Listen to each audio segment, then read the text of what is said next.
दोस्तों, दिनाक्षी short hand में आपका स्वागत है। अगर आप चैनल पर नए हैं तो चैनल को सब्सक्राइब करें और बेल आइकन जरूर दबाएं। आज की निबंधमाला डिक्टेशन का यह 52वां दिन है। अगर आपको इस डिक्टेशन की एडवांस आउटलाइंस और वाक्यांश की आवश्यकता है तो आप हमारा पेड बैच ज्वाइन कर सकते हैं। हमारे पेड बैच को ज्वाइन करने के लिए आप डिस्क्रिप्शन बॉक्स में दिए गए मोबाइल नंबर पर व्हाट्सएप कर सकते हैं। तो चलिए डिक्टेशन को स्टार्ट करते हैं। डिक्टेशन स्टार्ट होगी 5 सेकंड बाद। Ready, start. किसी भी देश के विकास में हमेशा से शिक्षा का विशेष महत्व रहा है। इसी कारण प्रत्येक राष्ट्र द्वारा शिक्षा व्यवस्था में निरंतर सुधार लाने की कोशिश करना अत्यंत स्वाभाविक है।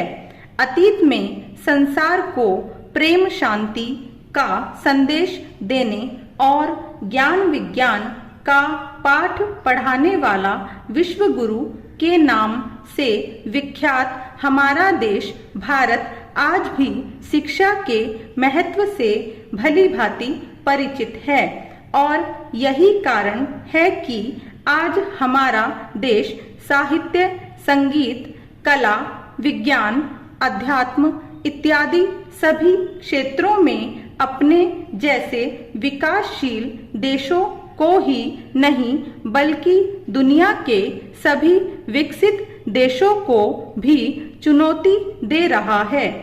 आज विश्व के सभी राष्ट्रों द्वारा भारतीय युवाओं की प्रतिभा का मुक्त कंठ से गुणगान किया जाना इसका प्रमाण है। बावजूद इसके संपूर्ण राष्ट्र की शिक्षा को आधार मानकर विश्लेषण किए जाएं तो अभी भी भारत शिक्षा के क्षेत्र में विकसित राष्ट्रों की तुलना में काफी पीछे है। वर्ष 2011 की जनगणना के अनुसार भारत की साक्षरता दर 74.04% है, जो वैश्विक स्तर पर बहुत कम है।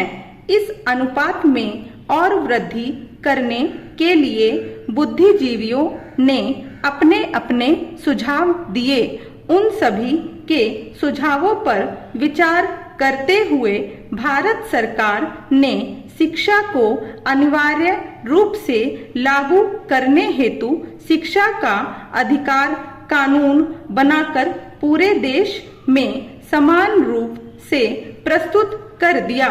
इसमें इसके कई उद्देश्य एवं प्रावधान शामिल हैं। शिक्षा का अधिकार अधिनियम 2009 1 अप्रैल 2010 से संपूर्ण भारत में लागू कर दिया गया। इसका प्रमुख उद्देश्य है 6 से 14 वर्ष आयु तक के सभी बच्चों को मुफ्त एवं अनिवार्य गुणवत्ता युक्त शिक्षा को सुनिश्चित करना। इस अधिनियम को सर्व शिक्षा अभियान तथा वर्ष 2005 के विधेयक का ही संशोधित रूप कहा जाए तो समीचीन ही होगा।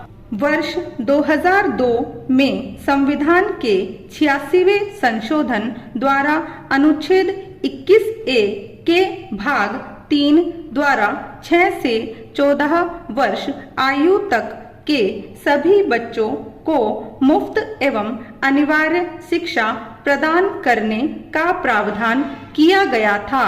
इसको प्रभावी बनाने के लिए 4 अगस्त 2009 को लोकसभा में यह अधिनियम पारित कर दिया गया तथा 1 अप्रैल 2010 से इसे लागू कर दिया। अपने इस कदम के साथ ही भारत भी शिक्षा को मौलिक अधिकार का दर्जा देने वाले विश्व के 135 देशों में सम्मिलित हो गया।